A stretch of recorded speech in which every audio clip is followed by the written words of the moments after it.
While we're waiting for people to join, we will have a little fun with ChatGPT.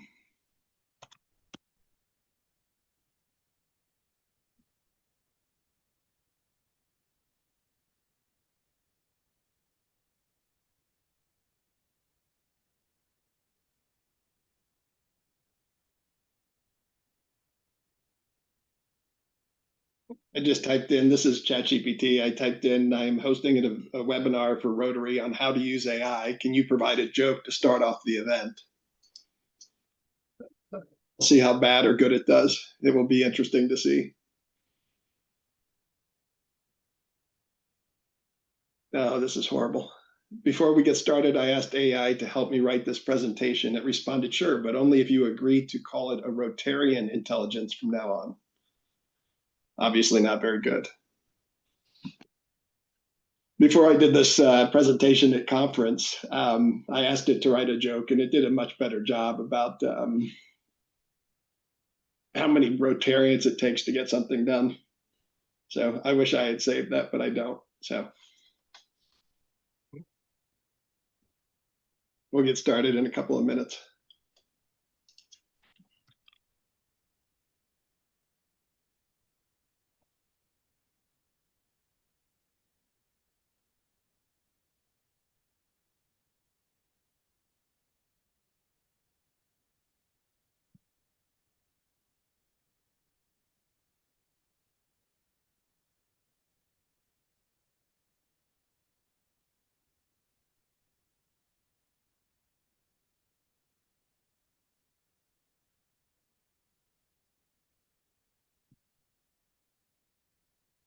So I think we're a little short. Lizzie had said that there were like 40 people signed up. So it doesn't look like we have 40 people here today. We'll just get started with those that are here. So thank you, everybody, for joining us. I'm sure we'll have some people joining in as we come along. So everybody hear me? Yes. Great. So my name is Ken Schmidt. I am Vice President from Baldwinsville Rotary. I'm also a local business owner. I own a company that provides guidance to cell tower landowners across the United States. We advise landowners on the value of leases when they're approached by AT&T, et cetera. The genesis for my background in AI and what brought about this presentation over the last couple of years was that my company is a consulting firm. We deal heavily in data. We deal with a lot of, we've had about 4,000 clients over the last 20 years. And I could see that AI was going to have a fairly profound impact on the consulting businesses in general. If AI is smart enough, or it has the ability to search over all types of content and aggregate it and do so in minutes, there's a lot that it can do. And certainly, my immediate fear when I started was that it would make some of our business obsolete. So as I started getting into it further and further, though, I realized that there was a lot of opportunity that came along with using AI. And we dove into using AI both feet forward. So I got my staff involved. I got everything, and as we were using it, I started to see avenues for utility for Rotary as well. So this is, if you were at conference, this is the same presentation, fairly similar with some different examples at the end. I won't be as abbreviated because I've actually got an hour today as opposed to like 30 something minutes. And so you'll see a couple more examples at the end. So first and foremost, my objective tonight is twofold. It's first to give you some background and some rules and guidance in terms of how best to use AI for anything, not just Rotary. And then secondly, I'm going to do some demonstrations, not necessarily just to show you how it does on those certain aspects or those certain questions or prompts, but more so to help illuminate how to use AI, specifically ChatGPT, in Rotary type events or for brainstorming or other things. All right. So AI is artificial intelligence. It's when computers or machines are designed to think and learn like humans to solve problems or make decisions. It's a fairly generic definition because AI is fairly generic. There are many types of AI. There are many ways of using AI. AI has been around 40, 50 years. There's been somebody that was on I did this presentation for Albany at lunchtime, and somebody that was on there said that they were working on AI, as far back as the 50s. And so, artificial intelligence has been around. It's just advanced extremely fast within the last couple of years and become much more visible and useful to the average person where it wasn't before. Again, our objective today is to show you and give you some inspiration in terms of how to use AI to benefit your club and its missions. So I told you before, I started off with the joke that it did. This is something that AI created, along with pretty much most of what you're going to see tonight was either the result of asking AI to, ChatGPT to brainstorm, to give me concepts, to give me thoughts, et cetera, about to put into this presentation, to give me images, et cetera. So a lot of what you're seeing tonight is created by AI. This particular joke was something that I asked it to create relative to our Seneca River Days, where we do, like many Rotary Clubs, a duck float or duck pluck in our case, because too many of us got tired of going into the water and fishing the ducks out. You can see that this is, for a joke created by an AI, it's not bad. It's not that funny either. A Rotarian walks into a bar and says, "Put it on my bill," right after the duck pluck. So at least it got contextually the relationship between Rotary, et cetera. I also asked it to create an image that went along with this joke, and it did a better job on the image than it did on the joke itself. So harder to do when we're not in person, but how many of you have used AI in any shape or form? Great. So let's talk about why your club or why you should be using AI. There are two main reasons that I advocate for using AI. The first is it's a force multiplier. As Rotary has shrunk a little bit overall in terms of membership, individual clubs may be getting smaller, they may be getting larger, et cetera. There's no shortage of things, though, that for us as Rotarians to be doing. I find, at the board meetings, et cetera, I think one of our common things that we talk about at the board level is we've got a lot of people that want to do volunteer work, but not a lot of people that want to lead it. Or, up until recently for our particular club, Lizzie did a lot of our graphic work because she's just so darn good at it. With AI, we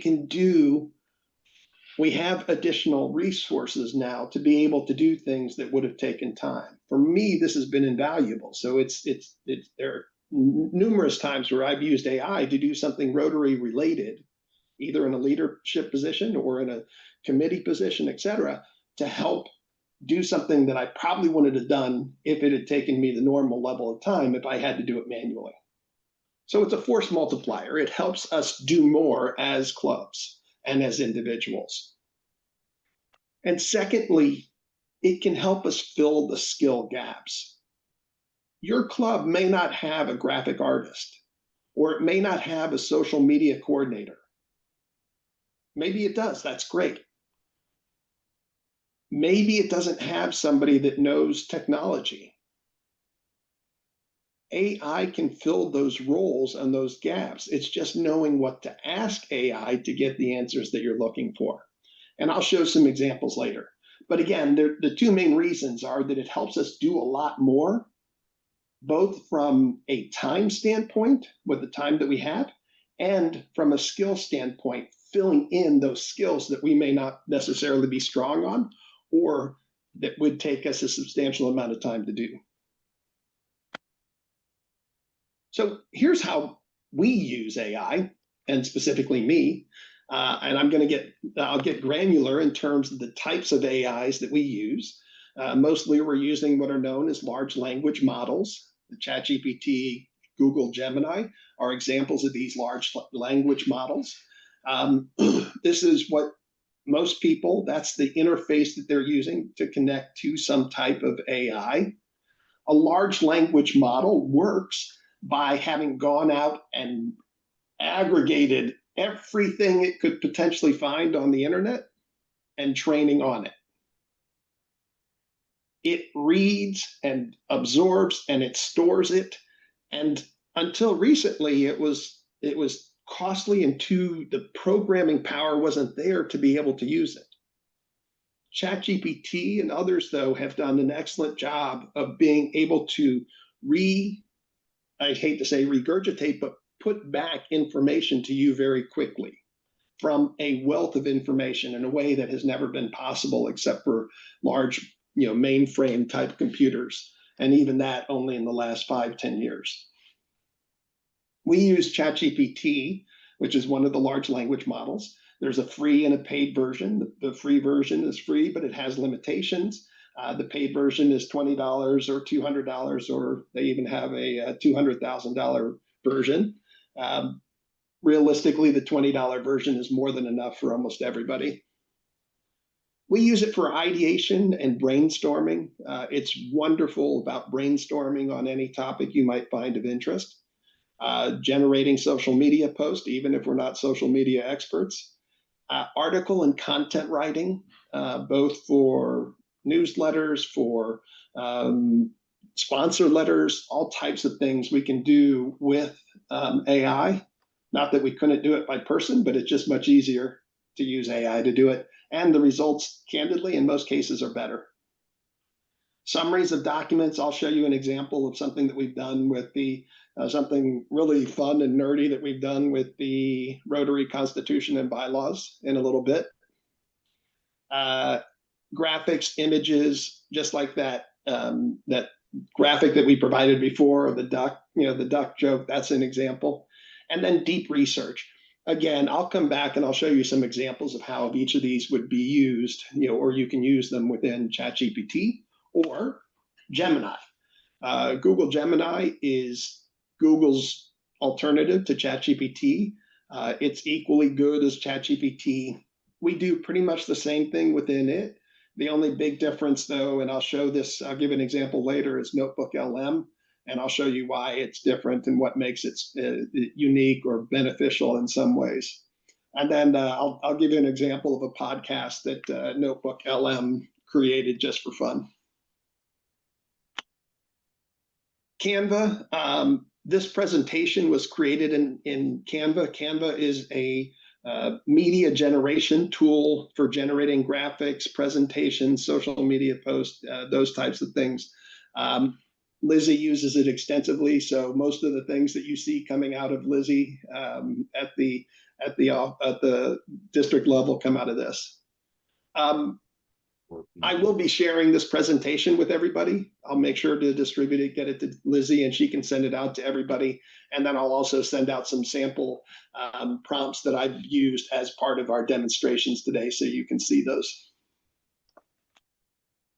And then Otter AI. We use Otter AI at our board meetings or other meetings. Otter AI is a meeting summary tool. It basically, I have it on my phone, and I just go in and I go to Otter AI, I set it down on the table, it records the meeting, it transcribes it, and then it goes through the transcription and it provides summaries of what everybody said. It provides a list of the action items that we were to take.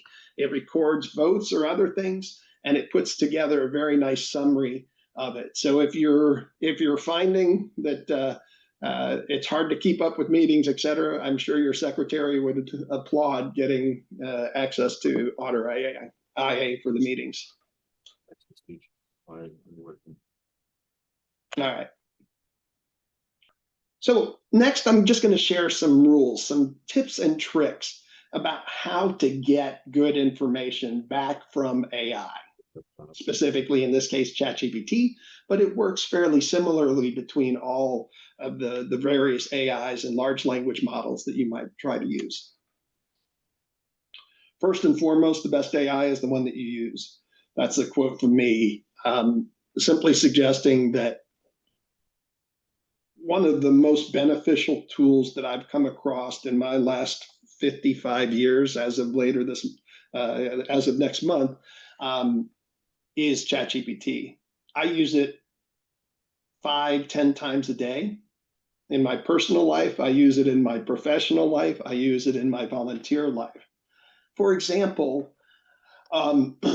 we had a business project that came in that required the use of GIS software, and that's geographic information system software. And it's basically mapping, it's fairly complex mapping of sites and of locations, etc. I don't know how to use that particular software, the open source software, but I knew what I wanted to do. And so I went in with a window for that software and ChatGPT open next to me. And I could literally put in, here's what I want to do into ChatGPT, and then ChatGPT would spit out a set of directions. And I could reference the files that I was using and what I was trying to do with it. And then it would give me suggestions or actual specific information and suggestions about how to do it. Then when I ran into problems with it, because it wasn't doing what I thought it should be doing, I could take a screenshot of my screen from the GIS software, drop it into ChatGPT and say, what am I doing wrong? And it would tell me what I was doing wrong. Another example is yesterday, my son and I, he started a lawn mowing business using our lawnmower, of course, to go around and mow other people's yards and some of our rental properties and whatnot. And we took apart our John Deere lawn tractor, to put on some mulching equipment. And we figured out fairly quickly that it wasn't working as it should. I was able to take a picture of the bottom of the lawnmower, upload it to ChatGPT, tell it what was going on, that we had just switched out to mulching equipment on the John Deere tractor, and then ask it why was it acting in the way that it was. And the first recommendation was exactly what we had done wrong. So within minutes, it told me what I would have had to probably have gone if I hadn't been able to figure it out myself with hard effort, would have probably had to go to the John Deere tractor people to have fixed. Again, so the point that I'm making here is there's a lot of utility, even in day-to-day life. I keep it definitely on my phone. I keep it on my desktop. Like I say, I use it 5 to 10 times a day. It's the best $20 that I spend on a service of anything that I have. So when you start thinking about using AI, or even going into it, what you use is a prompt. A prompt is the question, it's the technique or the way that you ask AI to give you back an answer. Okay. So we start small and we grow from there. We're used to going into Google. If you're used to using the internet and going into Google and doing a search, you're going to get back the same results. You get back, you put in your question, and it's going to give you what it thinks you're asking about, and then it's going to give you links to each of those things, to each of the websites that it thinks are helpful to you. And then you end up going in and checking each of those links to value or determine how good was Google at telling me what it thinks I want to know. AI is different. ChatGPT is different in that you ask it a question, it will give you back an answer. And then if I don't like that answer or I need more information, I can ask additional questions.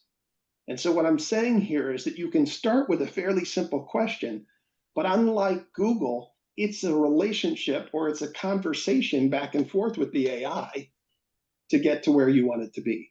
So start small. If it's intimidating, start small, put in a fairly simple question, and then work forward from there to get a better answer. Help AI to help you. So what I mean by this is that the better information you give to the AI about the context of your question, the results that you're looking for, et cetera, the better that you do that up front, the better the answer that you're going to get back.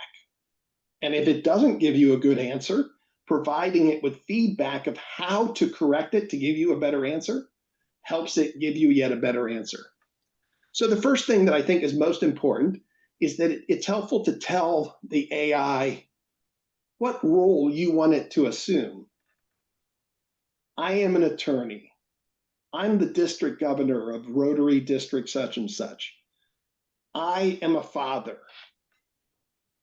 Please provide this type of information. So you want it to feed it and you want to tell the AI what you would like back in what format. I would like you to provide 2 pages of information about this particular topic.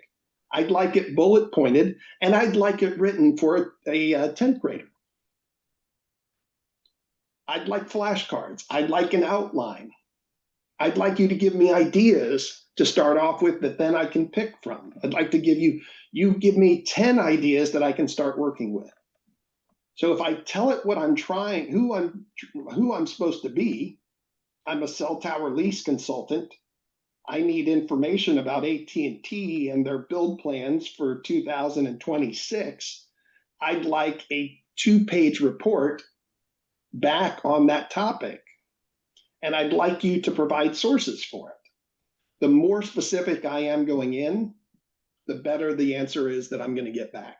And then lastly, once AI gives you an answer, provide it with feedback. Tell it what you like or don't like about its response. If you know something that AI doesn't know, call it on it. There are times where I'll say, no, you're wrong. I know this because this is my business. And then it will do some research in it, or either it's going to apologize and we'll talk about how wrong AI can be. But ultimately, it's up to you to give it the feedback and then ask it.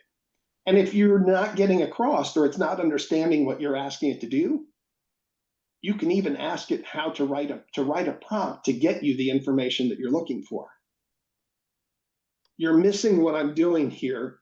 Could you write a prompt that will give me the information that I need from XYZ in the format that I'm doing? And then it will give you a prompt that you can then copy and put back into ChatGPT or AI.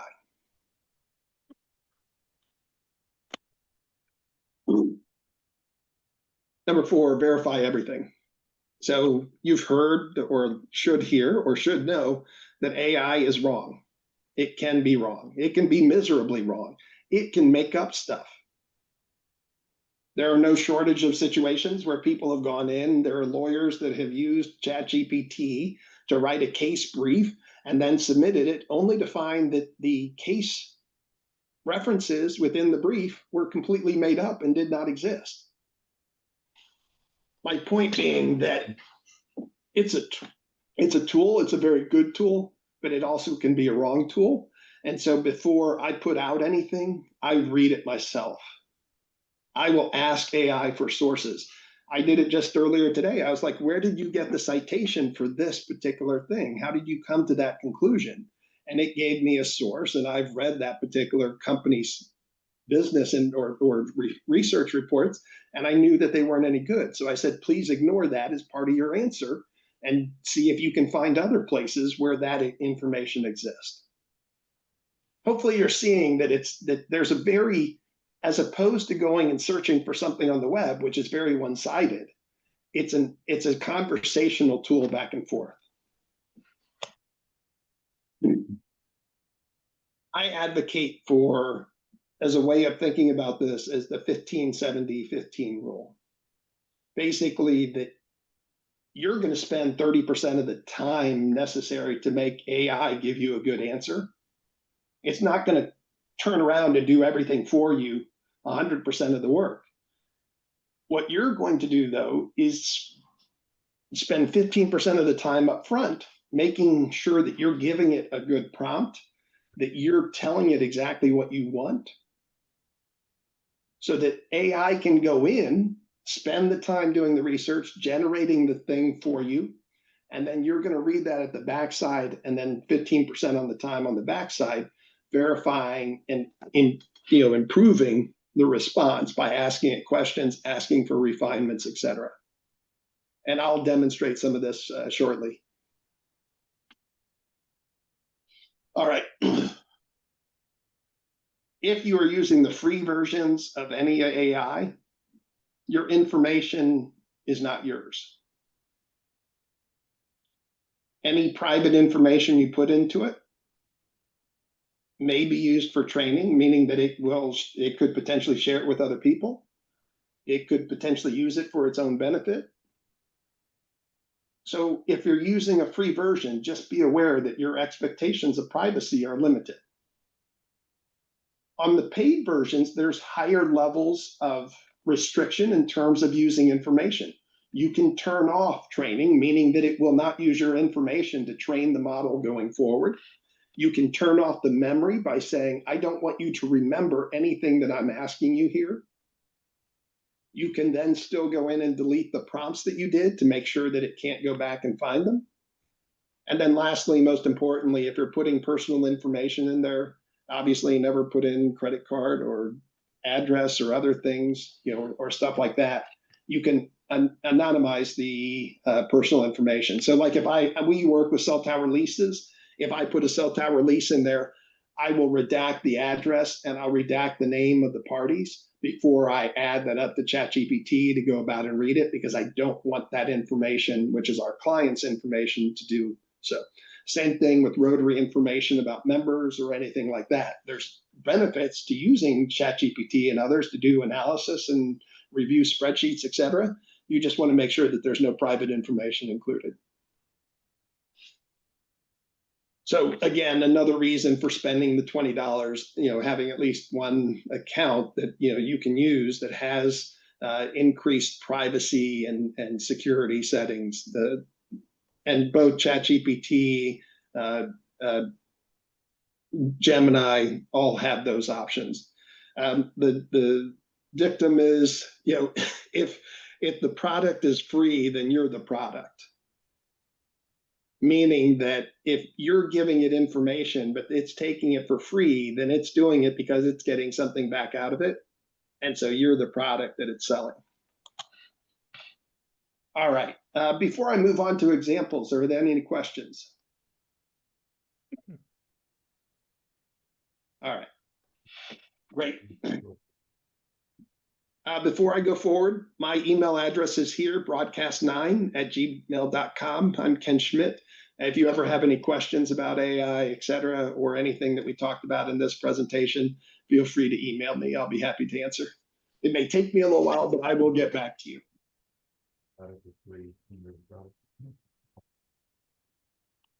All right.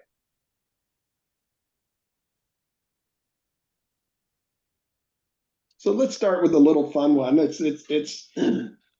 We talked earlier about how large language models use information that you put into it.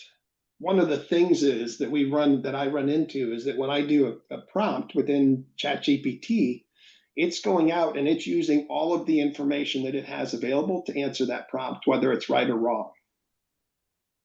One of the AIs got in trouble recently because it started spitting out anti-Semitic responses to chats that were being entered into it. It's because that information is out there in the information that it trained on the normal web. It's that information, part of free speech. It's what people were putting out there, etc. Maybe it's undesirable free speech, but it's still free speech. And so they had done a poor job of restricting the response to the information or responses that would not be offending to people.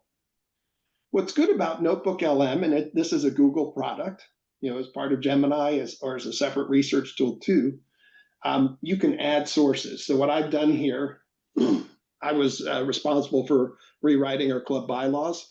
So I went in and I uploaded our club proposed bylaws, the Rotary's recommended bylaws, the standard Rotary Club constitution, and the code of policies for Rotary International.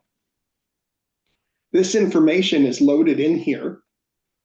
And it means that in Notebook LM, the only thing this AI will draw from to answer questions is this information, and that's it.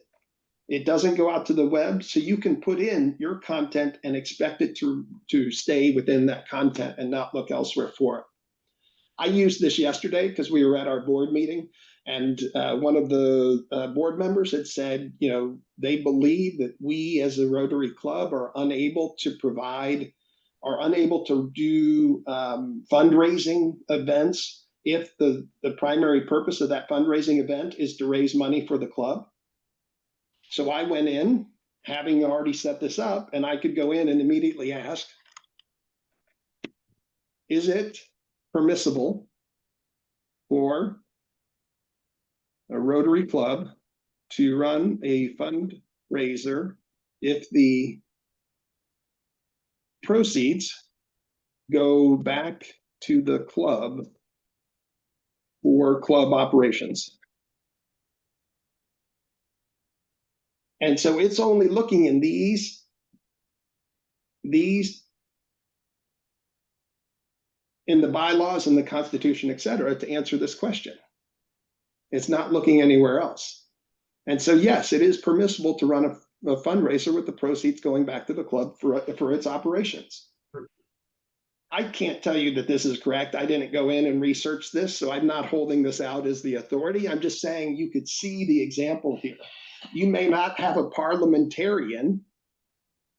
Our president reached out to me recently and said, can we have a video vote for a particular topic coming up? And I'm like, well, no, because we haven't, in our proposed bylaws, we're allowed to do that, but we can't do it now. And I can cite to the exact location within it. So again, just a tool that can be used to put in information, to store a bunch of information, and then use AI to get back answers or other things from it. And so here's just a little fun one for us. So one of the cool things about it, I don't know that it's that useful, but one of the cool things about it is that it will create a podcast based on this information. All right, so you've given us a real challenge this time with this huge stack of Rotary International documents, constitutions, bylaws, everything you can imagine. Yeah. We're really going deep into this global organization's rulebook. I have to admit, when I first saw this stack, I thought, oh boy, this is going to be a little dry. Right. But some of this stuff is really... So what it's done is it's created a podcast that sounds listenable to between two people talking about a very boring topic. I mean, I'm sure it's exciting to somebody, but the bylaws and the Rotary Constitution, et cetera. But it's created a podcast about that topic. It can do this with any topic or anything you put in there. So if you were trying to make something entertaining, you could actually use the audio overview here within Google Notebook LM to do it.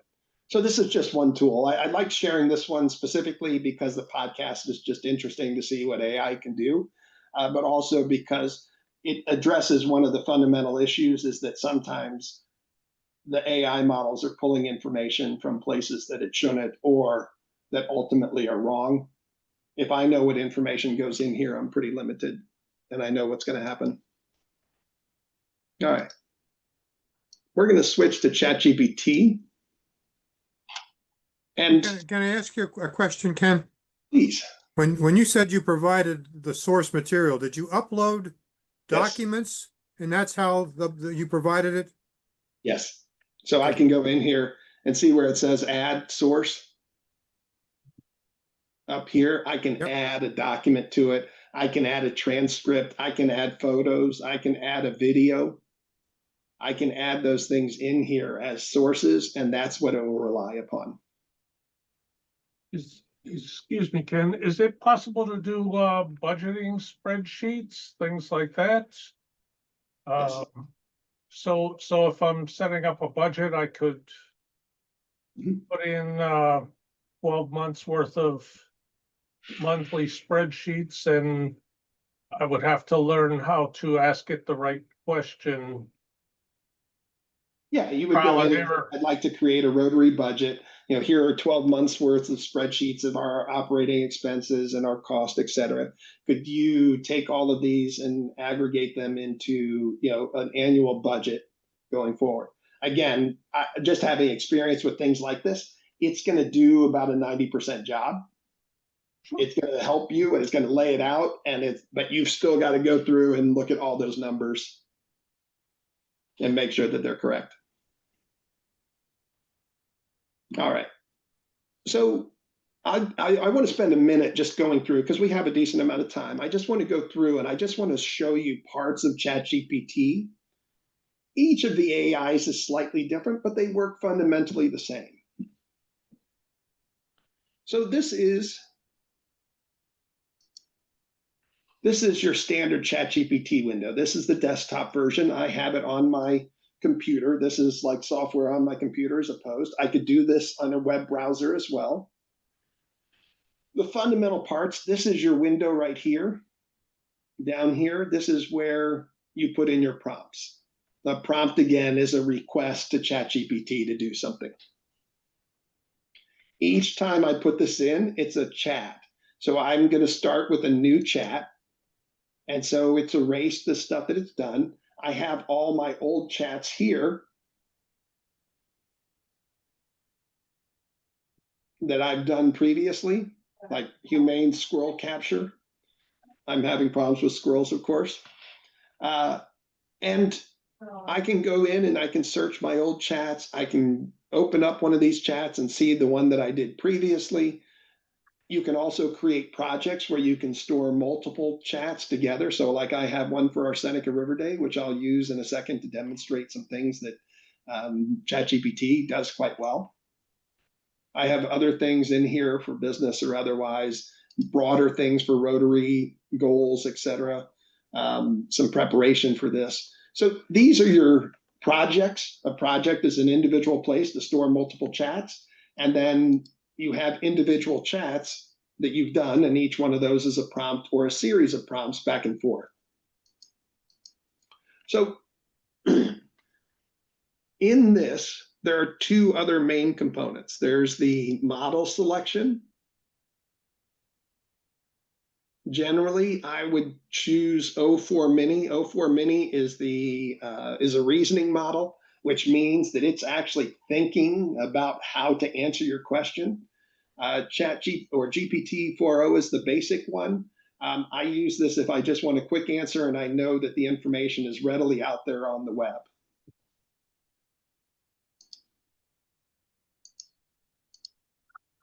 Again, if you're trying to get something, if you're trying to do something analytical or that takes a little bit more intelligence, I would use the O4 Mini or O3. The O3 is the strongest one, but it takes a long time to get an answer back. These are your models. Again, I just went up and I selected them here by dropping down this window. I'm going to use ChatGPT, the 4o model, which is their basic model, just for some of the stuff that we're going to do here today. There are multiple ways of communicating back and forth with ChatGPT. I can dictate to it. Please tell me AT&T's wireless CapEx plans for 2025. It's going to transcribe it, and then I can hit enter. That's the up arrow button. And then it's going to go through and it's going to give me an answer based on that question. And so the answer itself isn't important. What I just wanted to show you was how to interact with ChatGPT. Conversely, I can also use, hold on, let me just stop this first. I can also, let's do a new chat. I can also go in and use voice mode. I can do this on my phone. I can do this on the computer. Voice mode is talking back and forth with ChatGPT. For example, I went cycling down in Geneva this past Sunday, and on my way back and forth, I had a conversation with ChatGPT about some things we're trying to plan for our company. So I could sit, even though I was driving, I could sit and talk to it over my car, with my hands free and have a conversation. So I could say, Hi, Chatty. Hey, Ken, how's it going? What's on your My mind today? Rotary Club is having difficulty in getting people to step up and do leadership positions.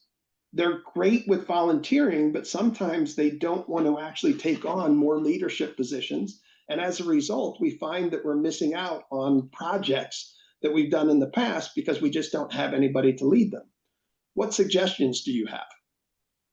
Yeah, that's a pretty common challenge for a lot of volunteer organizations.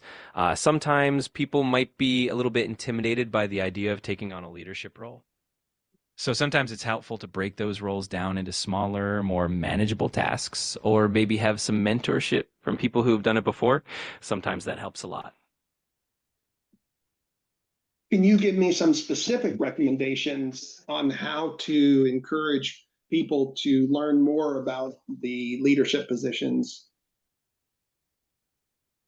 One idea could be to host an informal info session where people who have been in those leadership roles can share their experiences and kind of demystify it a bit.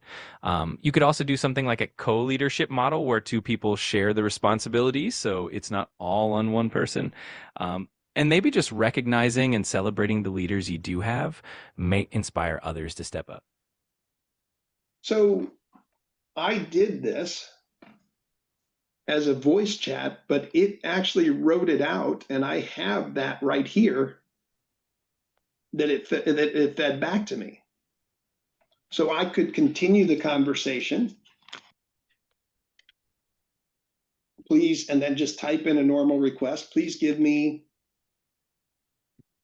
3 tools to use to encourage leadership, or 3 books or whatever. And then it's going to provide a response: leadership development matrix, peer mentorship, roles rotating system, etc. So I'm not here to tell you these are all great answers or not. I don't know, but it's brainstorming. It helps me think about it. It helps me have that conversation back and forth.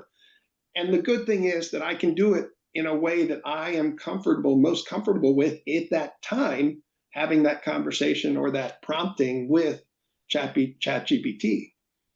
If we go back and you recall, I told it who I was, why I was asking, and I gave it enough information about what's happening with our club and leadership situations to allow it to give me good answers back. And then I came back in, I can ask it further questions, whether it's verbally, whether it's dictation, whether it's in writing, directly within ChatGPT. All right, questions on this so far? And is there any time limit on continuing the dialogue with the ChatGPT? So Nope. you're doing this in the car, somewhere, somehow this got printed up somewhere and saved. You get back home and say, "Oh, geez, I forgot to ask it this." You go in and you can continue the stream here of. So here, I went back to the wireless CapEx question. Now I can go back to that earlier that prompt here, the chat that I had while in the car about leadership.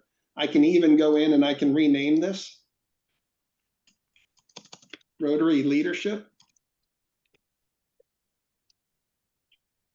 so that I know that I can come back to it, and I could start back at where I was at the end of this and just get right back into it. I could also put this in my Rotary project folder so that it's stored there in this for future requests as well, so I know where it is. Some of these features, I don't know that all these features are available on the free version. I'm not sure that projects are. I know that it's available on the $20 version.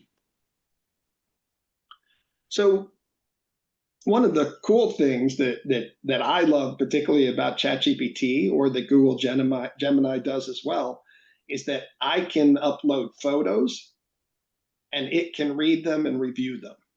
So one of the examples I did today for the Albany Club,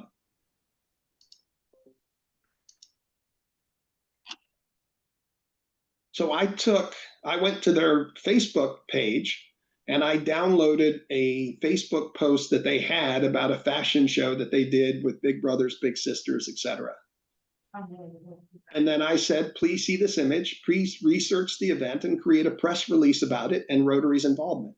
I also gave it a link to the post, which ultimately was unhelpful because it couldn't read that post, but it could see this. And so it immediately wrote, and it took no time at all, it wrote up a press release based on the information that was in this image, a screenshot of a Facebook post. It can do this with anything, with any photo or any graphic or any document, et cetera, that you upload into it. It can create content based on that you've uploaded.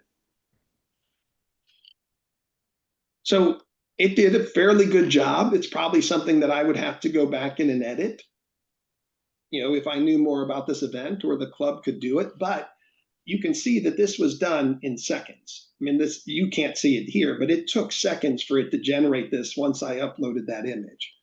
Now I can go in here, I can highlight it. I'm just left clicking and holding it over. And you see how I do that. It's highlighted and then it says Ask ChatGPT. I can click on ChatGPT and now it's put it down here, just that section. And it knows that I'm asking the question just about that highlighted portion. And I can go in and I can say, please expand this section. Do you need more information?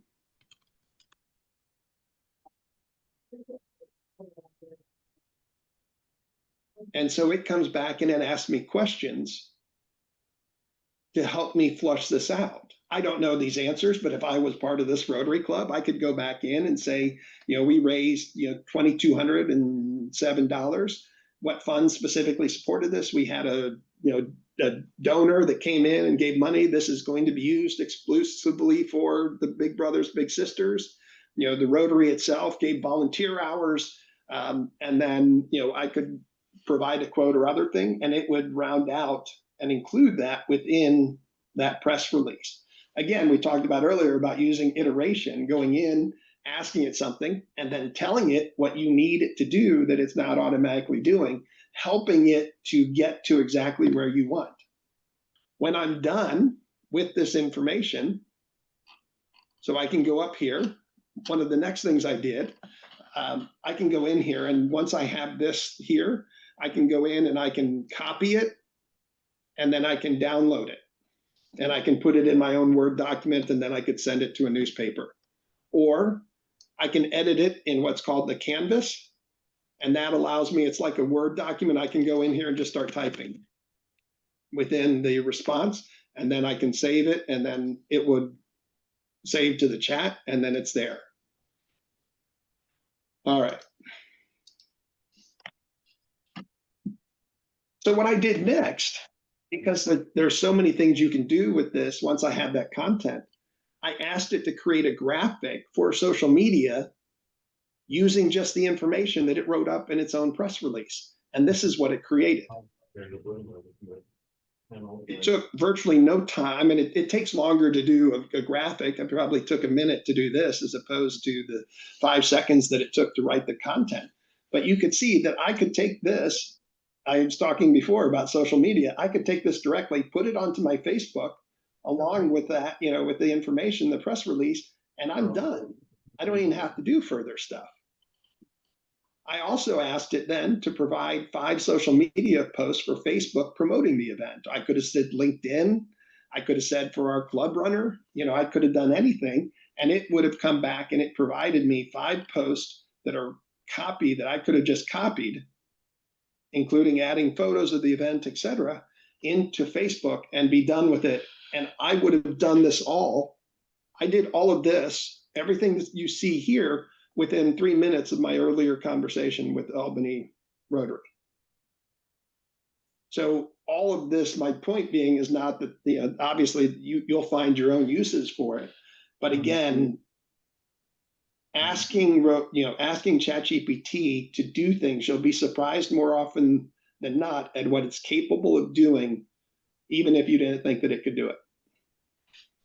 And So how did ChatGPT know to put the Rotary brand on your poster?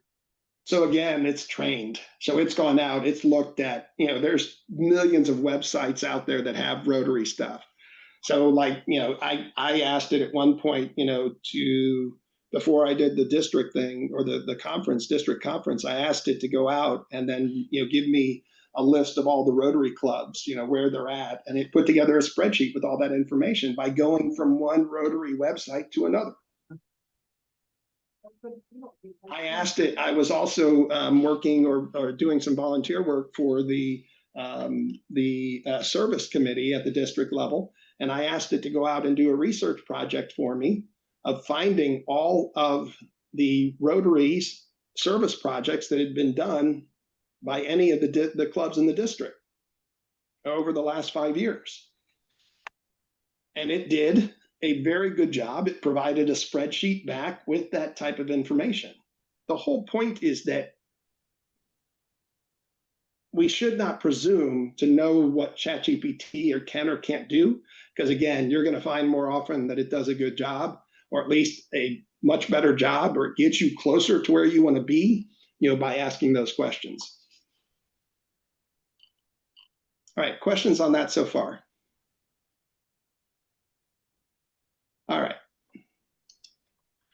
So here is, we're not going to be able to do a live demonstration of this, but I'll show you something that works very well.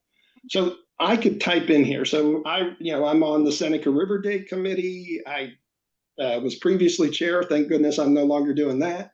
But I can go in and I can ask it to help do research on sponsors within the area. I can say, oh, let me just pull up the project I did previously.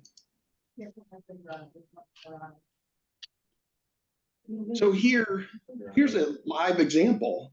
So Great Lakes Honda had reacted to one of our solicitations to them of being a sponsor, for our Seneca River Days. And they were offering, a fairly attractive sponsorship package. And so the person that was running sponsorship, reached out to me and asked, could I help write, research them and then write them a letter that was specific to them. And so I could put in here, could you please research them or other charities that they have sponsored? Please write a summary of the event by looking at Seneca River Days. I gave it the information of our website and then said, draft a short one-page letter that speaks to them. And so this is what it gave me back. It gave me a perfectly great letter that I don't even have to do anything to, that we could send over to Great Lakes Honda that was custom for them, as opposed to just a generic question. And then I can say, we sent them an initial letter. They responded favorably in considering a donation of $2,000 and $3,000. So it could iterate and share specific, it could respond directly to that and write a custom email or custom, sponsorship letter, directly to them. And it took, again, all of this took 1-2 minutes. It took me longer to type it in than it took ChatGPT to respond.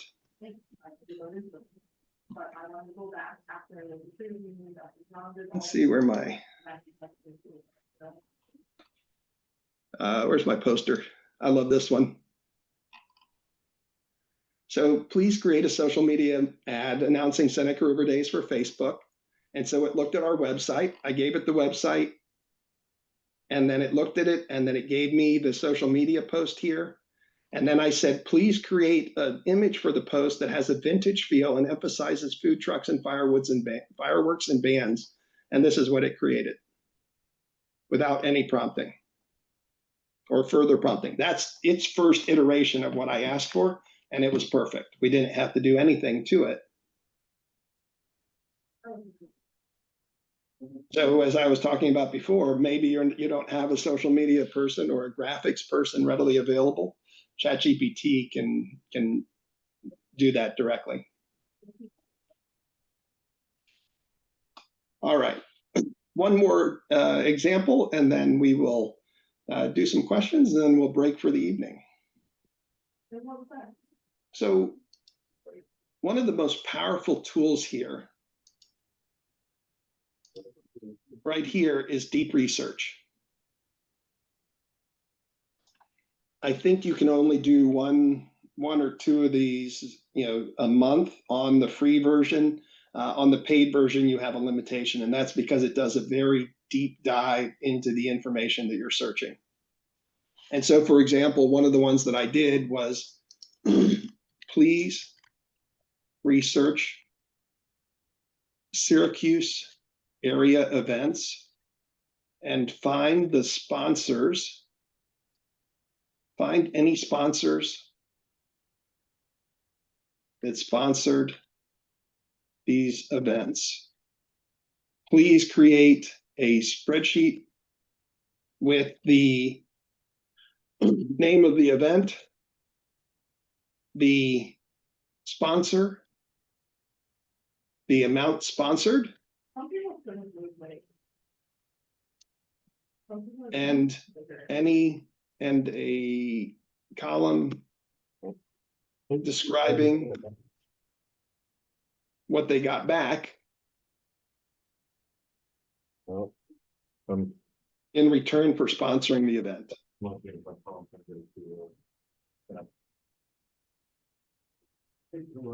And so, because I want this to be thorough, I go in here and I click on deep research.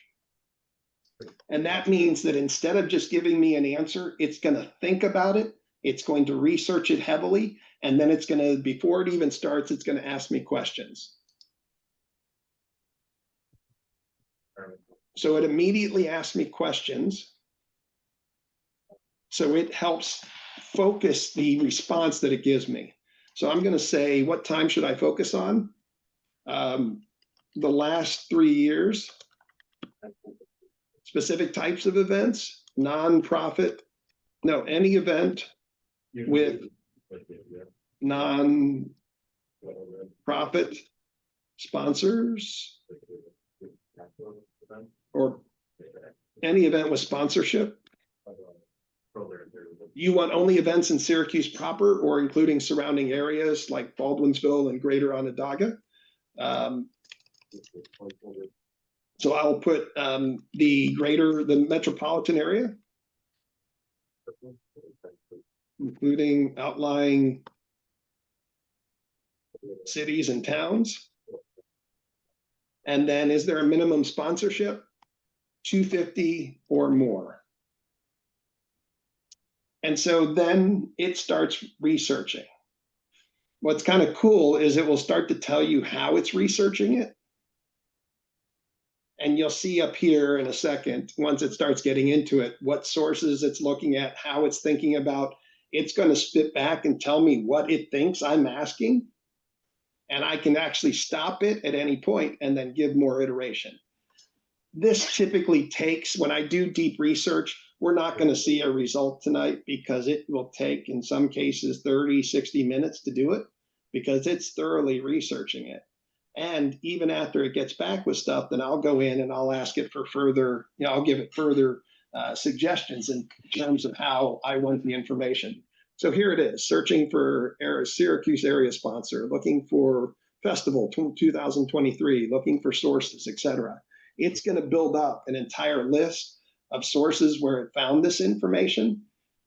I can ask it at the end to give me that list. In some cases, it will put this on the right-hand side so I can go in and see those newspaper articles myself and look for things directly in it. And at the end of the day, it's going to give me the spreadsheet that has, when I ran this previously, it gave me a spreadsheet that had like 50 events, or not 50 events, but 50 sponsors, around the area that have sponsored various things that they, in other events.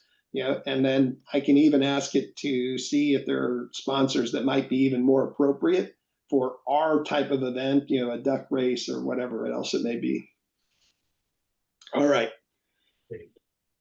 With that, that's the end of my presentation. Are there questions? Ken, when you answered the questions that ChatGPT gave back to you, you didn't say question 1 and gave an answer. Question 2, you type something, you hit a period, and you type something else, hit a period. Does ChatGPT know that that's the nomenclature for answering the questions it posed to you? It knows it, or it will ask me back if it doesn't. Ah, But I've learned that it's gonna, if I just put a comma in between the answers, it's smart enough to realize, what I was doing or asking for. Any other questions? Did you find this useful tonight?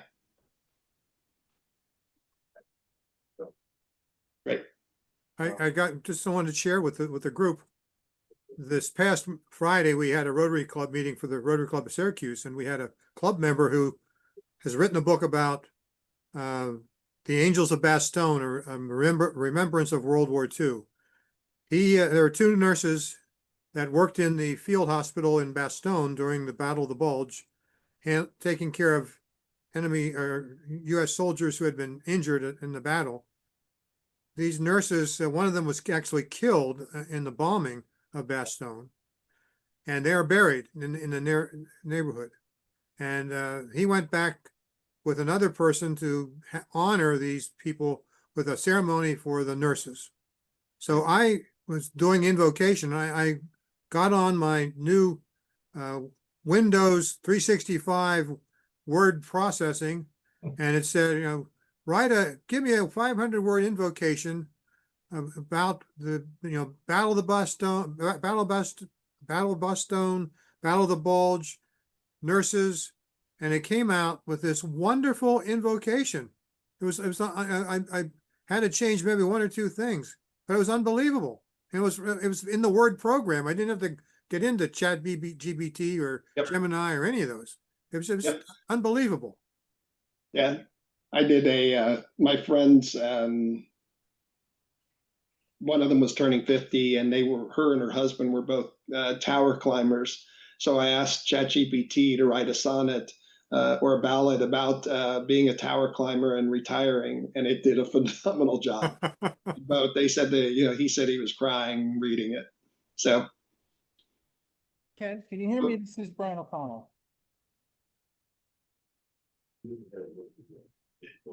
Ken, can you hear me? Okay? This is Brian. I'm sorry. Go ahead. Yeah, sorry. This is Brian O'Connell. Can you hear me? Yes, I can. Yes, Ken. So thank you very much. This has been spectacular. Right. I've been playing with probably all the 5 or 6 different models that have been available, all the free versions, but have become a little addicted to a presentation tool called Gamma, and actually paid for that one. And in many ways, you kind of burn through. You get out of it what you put into it, right? So then before you know it, it comes down to how creative can you be to ask the questions. And when I'm thinking of our club, probably like many, membership is waning a little bit. We're trying to reinvigorate it. We're trying to get some younger members, younger meaning under 50, right? And trying a bunch of different things. But as you can imagine, I think over time, as activities have slowed down, participation slows down, and it's a bit of a spiral, and we're trying to reverse that spiral.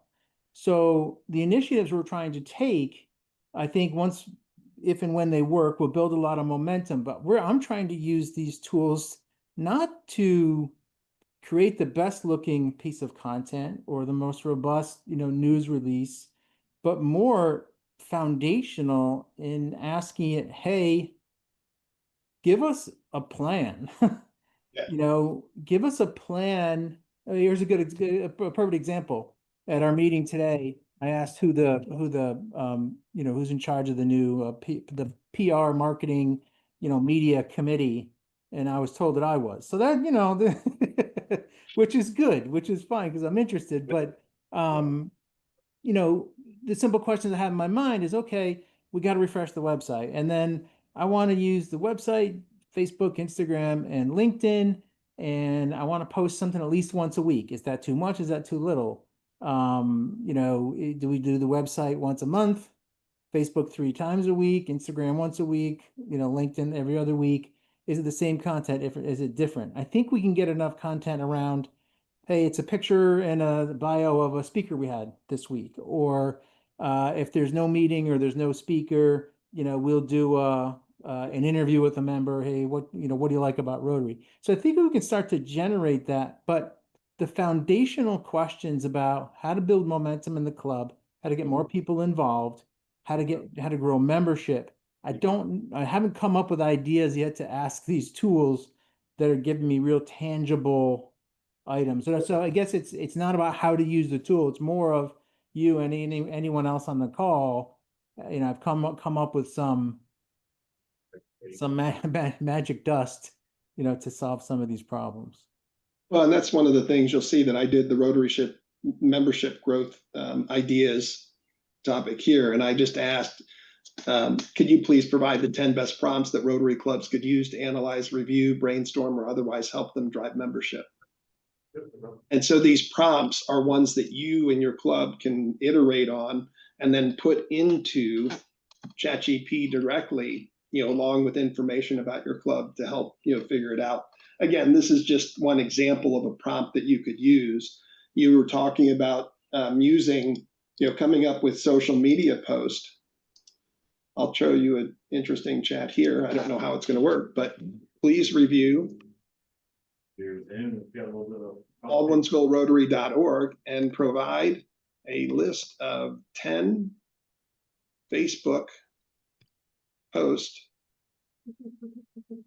about the club for the next 10 weeks. Oh, so nice. It's going to go and review the website. And then it will do specific things relative to projects and other things that we've done based on our calendar, based on our join us, based on the things that are on here. I could do the same thing.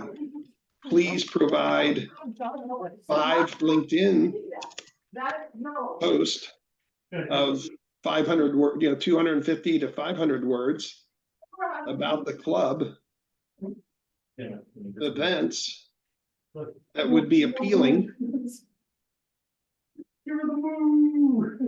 to young professionals, or that would drive membership or whatever.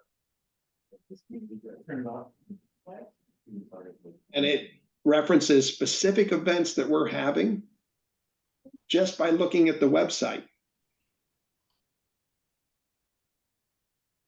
Okay, yeah, and it's raising some other thoughts that I have. And again, I'm sorry, it's probably likely not for this conversation. But peeling it back a little bit, thinking like I can create the greatest web or Facebook post, but it's only going to the Rotary Club members who follow our Facebook page. How do I expand beyond that? And I know I think we just have to be realistic and go pedal to the metal and expect slow and steady results and just not let up. I mean, I feel like that's where we need to be. I just having done social media for my company and retaining a social media coordinator for the last 10 plus years, you never know what's going to resonate or what's going to hit. Okay. And so it's just consistency, good imagery. Yeah. Yeah. No, that's very good. Thank you very much. And again, thanks for hosting this tonight. It's been great. No problem at all. Any other questions? All right. With that, then I will bid everybody goodbye. Thank you very much for joining me. And again, Ken Schmidt, broadcast9@gmail.com. If you have or come up with any questions after you've had a chance to absorb all this content. Ken, the material you're going to send us, would you include the ChatGPT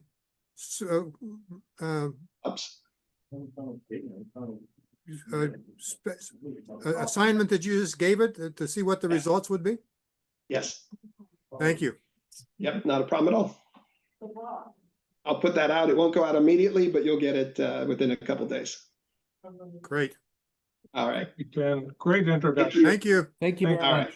Good night.